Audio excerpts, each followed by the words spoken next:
Rewind back to March of 2023 and Pokemon fans were reluctantly welcoming the Scarlet and Violet era as they weren't ready to move on. The Sword and Shield era introduced alt arts and created a TCG phenomenon across the world, so naturally everyone thought the Sword and Shield era would never be topped. However, before we get into why the Scarlet and Violet era elevated the Pokemon TCG to new heights, I'm actually gifting this Infernape illustration rare to one subscriber. Now if I reply to your comment with this Charmander emoji, then well done, this card is being sent your way, and I always pin the winning comment once it's selected. And hey, if you are new to the channel, welcome aboard. My name's Phil and I cover Pokemon TCG and investing related content. Feel free to subscribe for future content. Though the Scarlet and Violet era has really shaped up to be an incredible era, and now it seems we are at the closing chapter. And when looking back at the era, we can see it truly changed the game. I think what's more impressive about all of this is how people weren't welcoming the Scarlet and Violet era when it began. And that's why its success is even more impressive, though I'm going to speak more about that a bit later on in the video. Though the first area I want to cover is how special illustration rares and illustration rares changed the game. I don't think people realized how impactful special illustration rares and illustration rares were to the Pokemon TCG. Because when we had alt arts, right, a lot of people really rated them.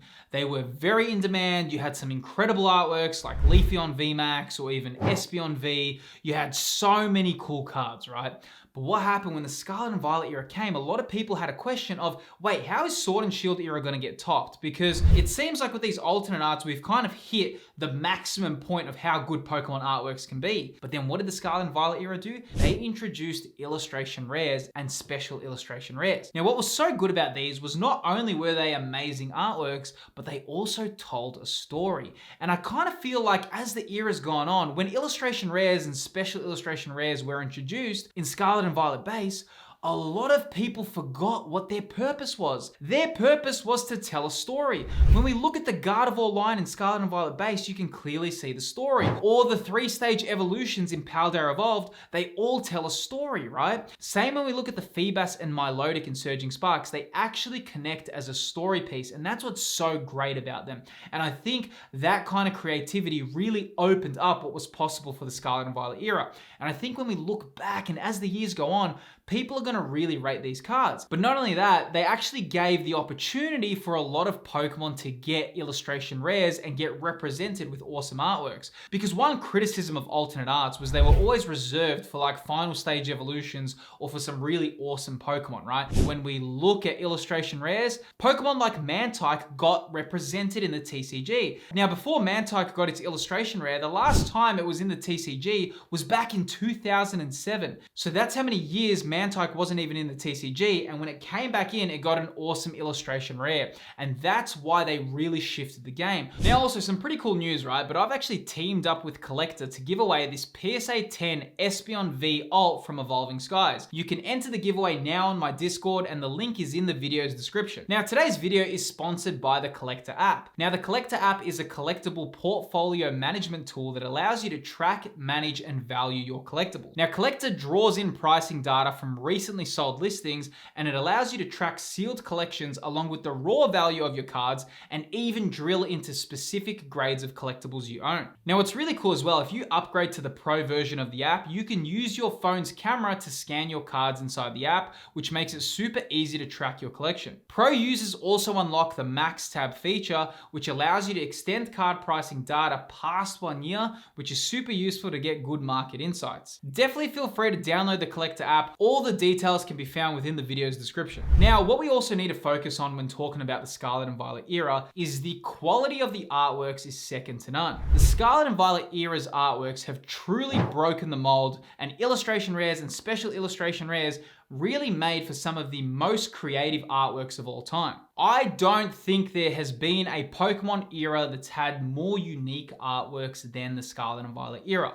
All together, when you look at these, they're just wild, man. Like when we look at the Yveltal illustration rare from Paradox Rift, it's super unique. Same thing when we look at the Magikarp illustration rare. Because illustration rares open the doors for other cards to kind of get these awesome artworks, artists could get super creative with what they delivered. Same thing when we look at the Raging Bolt from Prismatic Evolutions. All these artworks are just on another level, and that was only possible because of illustration rares and special illustration rares. It really takes it a step up. And I think as the years go on, people are going to be looking back at this era in awe. People are going to be so grateful for the Scarlet and Violet era because of how much it shifted the paradigm for Pokemon collecting. And I think one thing you also got to take into consideration as well is, yes, the artworks are great, but don't forget how many odds were stacked against them because people were so obsessed with the Sword and Shield era. So the fact that they were able to excel past this and deliver artworks that were even better than the previous era is a real testament to the skill of the Scarlet and Violet era. But as good as the Scarlet and Violet era has been in terms of the quality of the artworks, there actually has been a little bit of issues with the era as well. And one area we need to talk about this era is product availability and scalping. So yes, the artworks of the Scarlet and Violet era, amazing, right? The storytelling of the illustration rares and special illustration rares, really cool.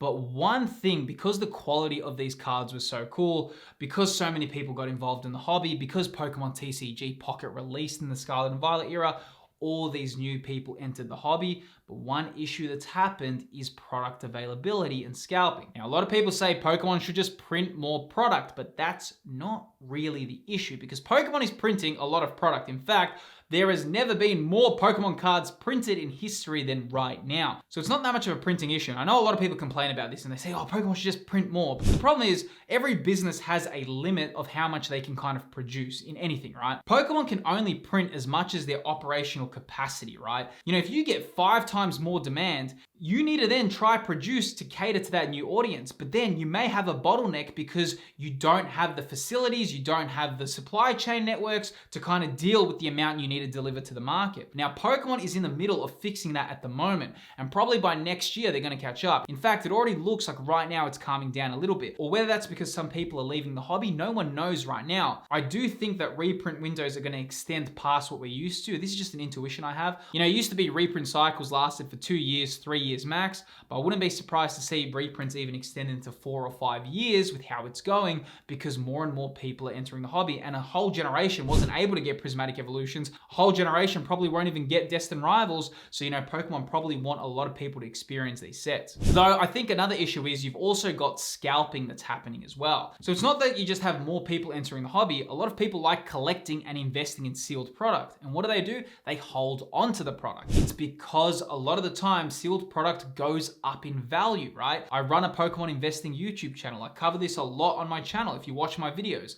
A lot of people like investing in Pokemon collectibles because as the years go on, people get nostalgic for them, people then spend more money on them. But here's the problem right now. A lot of people are kind of realizing this and more people are entering the hobby, so more and more people are holding sealed product, and people don't even want to rip their products anymore because they know, hey, if I hold on to this, if I even just wait 1 year, it's likely that it's going to go up in price because that's what's been happening lately, right?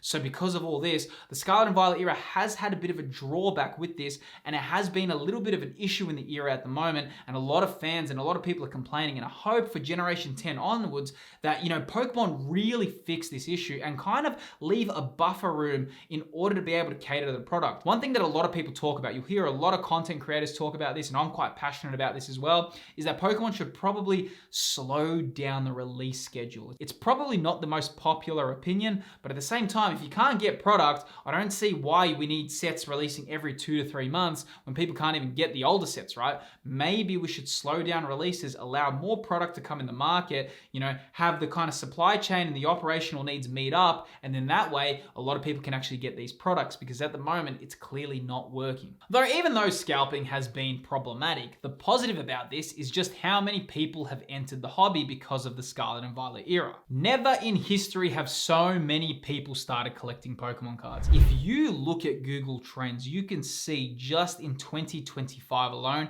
how much search volume is available for Pokemon cards versus a few years ago. Pokemon cards are right now more searched in history than ever before. People from all walks of life are now collecting Pokemon cards. It used to be just reserved for real enthusiasts or real fans. They collected Pokemon cards. It used to be isolated to a very small amount of people, but not anymore, man. Now Pokemon cards are a broad thing. In fact, a lot of people that you might go to parties, right? You might speak to people outside in the world. A lot of people collect Pokemon cards. I was watching a YouTube video the other day that was completely unrelated to anything Pokemon, and the person in the video started talking about PSA 10 Charizards as a reference point to use as an example in the video. They've become part of pop culture, right? And the Scarlet and Violet era has really transcended what was possible, because a lot of people said, oh, the Sword and Shield era, that was a fluke. But here's the thing, how can it be a fluke when it's continuing into this era as well? And it's very likely that the demand of Pokemon cards is going to keep continuing because a lot of people just love collecting them. Pokemon cards and collecting are bringing back a lot of emotions for people. And I kind of talk about this a lot, but I think there's something soothing about being able to own tangible products,